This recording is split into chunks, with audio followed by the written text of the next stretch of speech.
From funny, thought-provoking questions Did you ever let a gay guy flirt with you a little just to keep your spirits up a little? to the wildest animal story.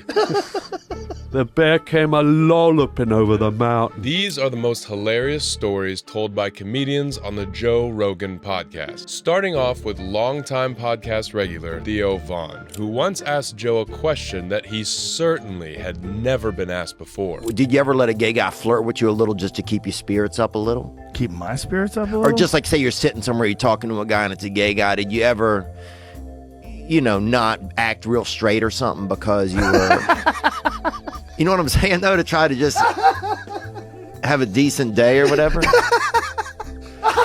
know what I'm talking about though? Like you took advantage of it. Theo wasn't done though, because he had another question that he definitely didn't get from a library book. Being at the library when I was young, and this is back when they had books, What do they have now? I don't even know. Are libraries still open? Who's in there? There's people trying to finger each other. Who's in a library? But then Joe also got the opportunity to ask Theo a question he's never been asked before. You imagine if you didn't have to sleep, if there was a pill that they could give you that would eliminate your need for sleep, you would have 8 whole more hours to do whatever you want during the day. Like imagine if you didn't get tired like that. I don't want that. You don't want that? No, because what I'm going to end up doing is there's no way if I had 8 more hours, I wouldn't cheat on my wife. I don't have a wife, but if you gave me 8 more hours in a day, dude, That would be it. it would be. And Theo even argues his case for the common man. It's so hard for a guy to get through 16 without like doing an 8 ball or running around on his leg. Shooting at cops. You give him 8 more hours? 8 more hours, you got to get in the shootout. Bro, half the dudes are going to check out. We can't handle it. It's already too hard, man. Now, Theo Von can't always be on the show, but his hilarious stories still lived on through another guest. On a different episode of the podcast, former professional MMA fighter turned comedian Brendan Schaub managed to sneak in a recycled story from Theo Von to impress Joe Rogan. And he goes, this morning. He goes, yeah, man, got a koala coming to the hotel. And I went, oh, man, those things have chlamydia, so make sure you wash your hands. And he goes, I have some things too. He better wash his hands. It's just like, all right, dude. All right, man. He's so stupid. He's so funny. I have some things.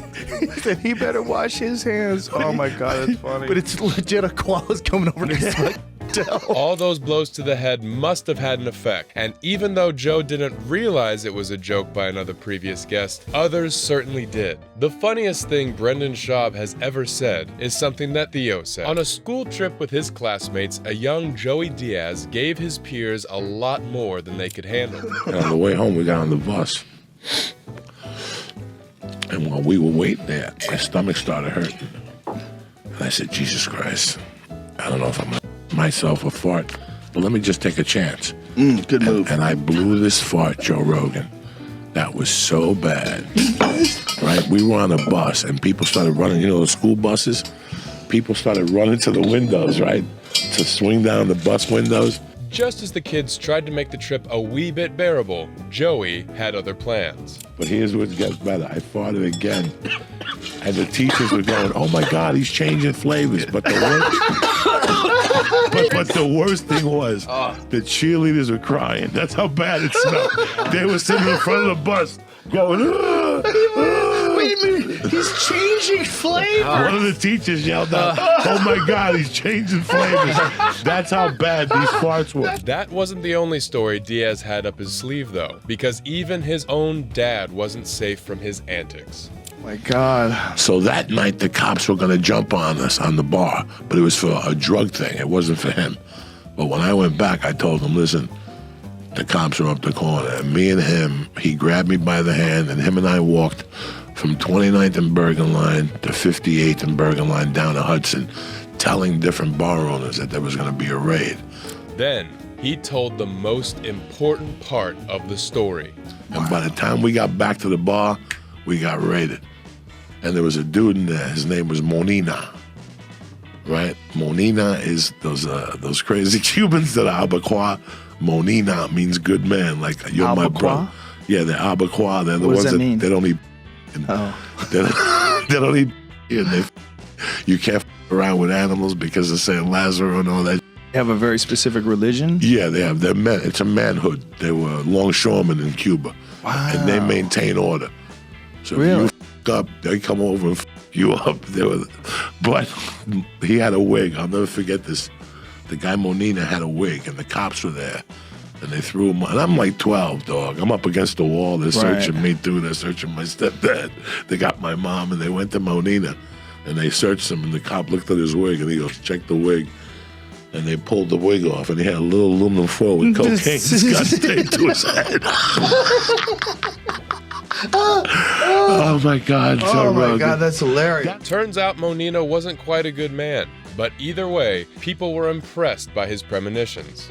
Imagine a 10-year-old Joey warning his stepfather about the feds. I like watching when Joey comes on because he makes Joe laugh so hard it makes my day. Laughter is contagious. And speaking of good men, the next guest was full of admiration for them, in a manner of speaking. In one of his segments on the Joe Rogan podcast, Bill Burr describes the perfect husband and why he isn't cut out to be one. Because I'm not going to be that guy where it's, happy wife, happy life. Oh, those guys are done. I watch whatever TV she wants to watch.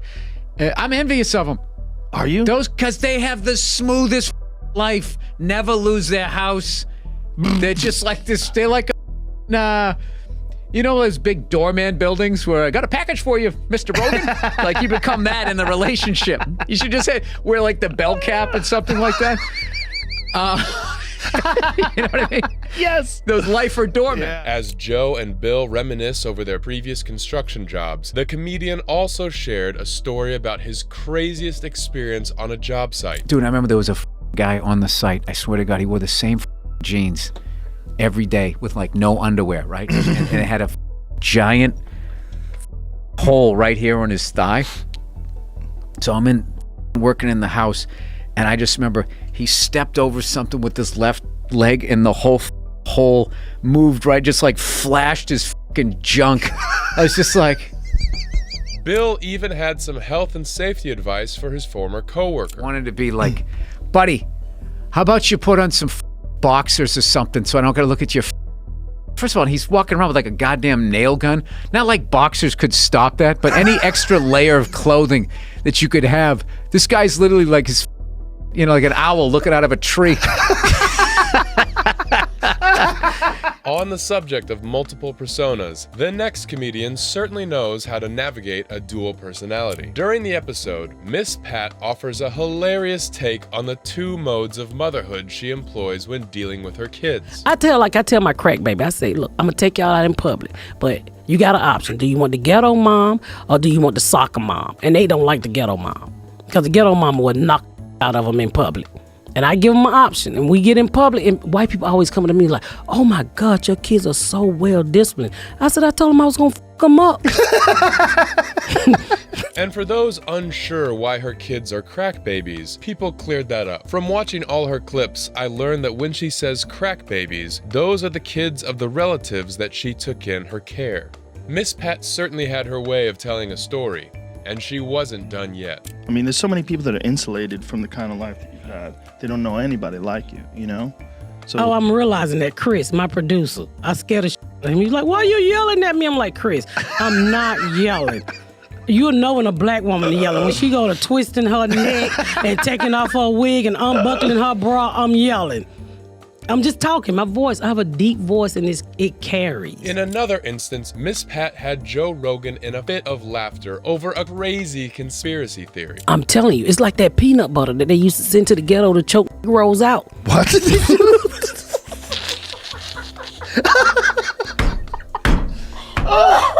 Viewers seem to agree on Miss Pat's specialness on the show. Please make her a regular guest.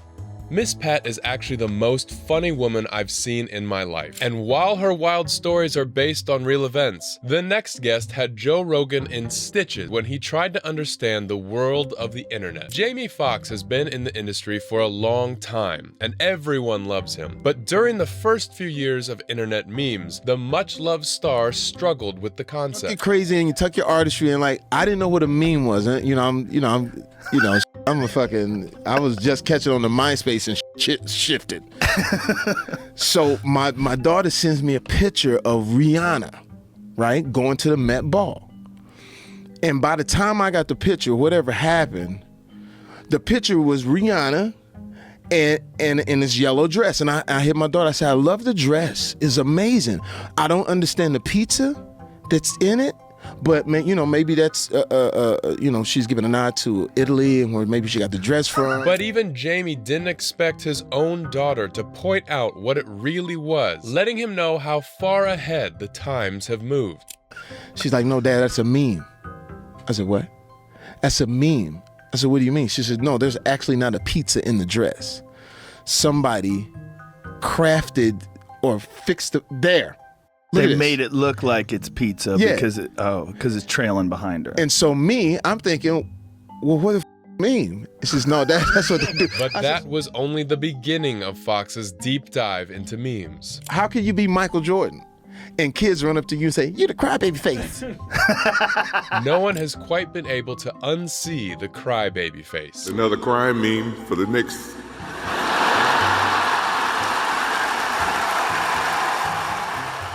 And Jamie wasn't the only A-list comedian to get Joe Rogan laughing, as Dave Chappelle might just have an edge on him. Chappelle, who is renowned for this comedic storytelling, also had Joe Rogan remembering their early days together. That Porsche used to drive. Oh, yeah, I still got that. That was a hot one, bro. That was fun. That night was wild. and you started doing the, we was up in them Hollywood Hills. You started doing them James Dean turns. I got scared. I got scared. I said, Joe, what are you doing? Being close to Rogan, Chappelle knew how to get Rogan to go further down memory lane. That's what you were demonstrating. You were whipping that shit. Oh, that was the night we went to that Naomi Campbell's book release party. Yeah. That's fun, though. It was wild.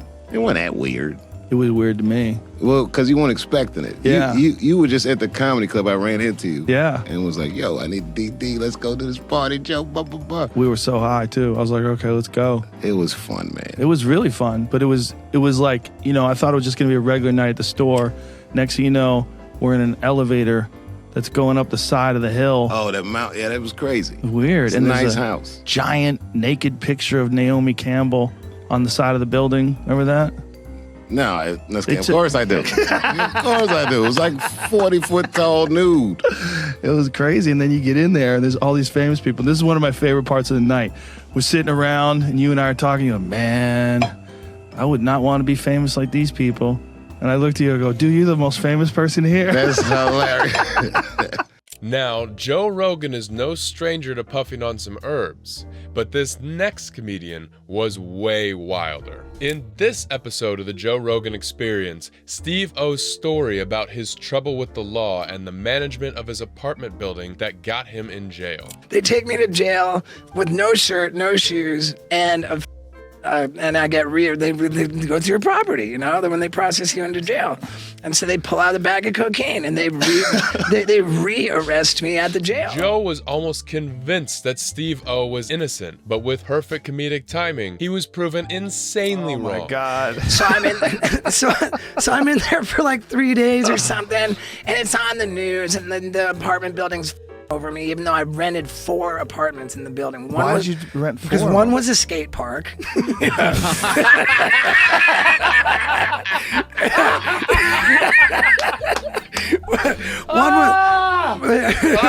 One was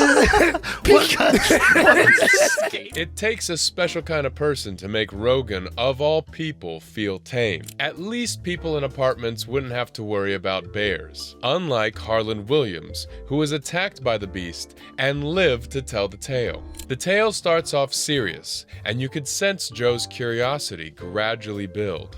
And this behemoth comes flying over the hill. So that was a grizzly bear. It was a grizz. And when they attack, they roll you. They roll and claw. And I've never done this, But then Joe Rogan was absolutely hysterical as soon as he saw Harlan's battle scars.